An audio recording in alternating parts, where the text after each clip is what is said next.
ஓம் ஈஸ்வரா குருதேவா என்று அடிக்கடி நாம் சொல்லுகின்றோம், நாம் நினைக்கின்றோம். காரணம், இந்த உயிர் நமக்குள் ஓ எம் என்று இயங்கிக் கொண்டே உள்ளது. நாம் எண்ணியதை எல்லாம் உருவாக்கிக் கொண்டே உள்ளது. உயிர் ஓ என்று இயக்கி இம்மென்று நம் உடலாக்கப்படும் பொழுது அது அனைத்திற்குமே உயிரே குருவாக இருக்கின்றது. குருவாக இருந்து வழி நடத்தவும் செய்கின்றது. அதே சமயத்தில் இந்த மனித வாழ்க்கையிலிருந்து என்றும் ஒளிச்சுடராக வளர்ந்திடும் அந்த உயர்ந்த உணர்வுகளை உயிரில் உருவாக்கி பெற்ற குருநாதர் மாமகர்ஷி ஈஸ்வரப்பட்டத அருளை நாம் ஏங்கி பெறுவோம்.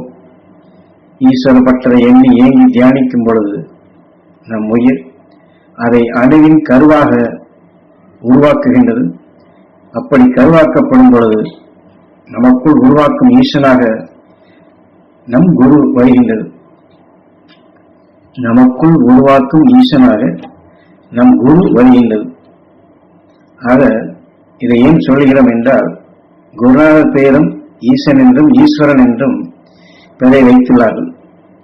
அவர் வளர்த்த அந்த அருள் சக்தியைத்தான் இங்கே உபதேச வாயிலாக உங்களுக்கு தொடர்ந்து பல வகைகளிலும் கொடுத்து கொண்டே வருகிறேன் என்று குரு சொல்லுகின்றார்.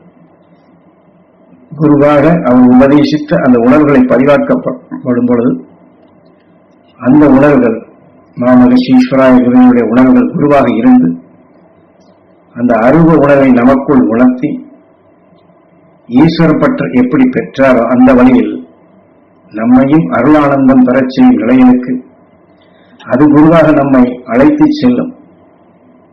அகஸ்தியமா மகரிஷியை நம் குருநாதர் அவர் எப்படி கண்டுணர்ந்தாரோ அந்த அருள் வழியில் நஞ்சினை வெல்லக்கூடிய அந்த உணவை பெற்ற குரு அருள் நமக்கு என்றுமே உறுதுணையாக இருக்கும்.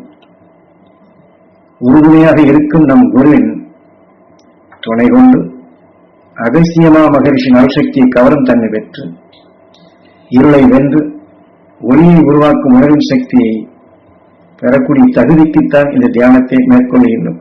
ஆகவே ஓம் ஈஸ்வரா குருதேவா என்று எண்ணும் பொழுதெல்லாம், சொல்லும் பொழுதெல்லாம் நமது உயிரும் நம் குருவும் இணைந்தே வருகின்றார்கள்.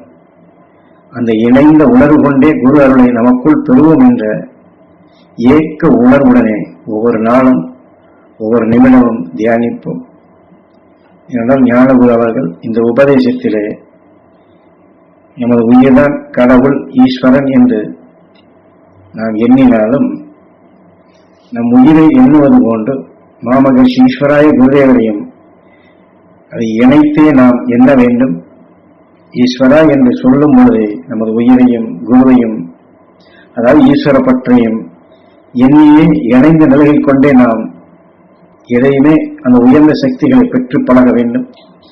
அந்த உணர்வுடன் எடுத்தால் மாமகர்ஷி ஈஸ்வராய குருதேவர் அவர் அந்த அகசியம் பெற்றால் அவர் எப்படி தமக்குள் பெற்று தீமைகளை நீக்கி நஞ்சினை வென்று உணவை ஒளியாக மாற்றினார்கள்.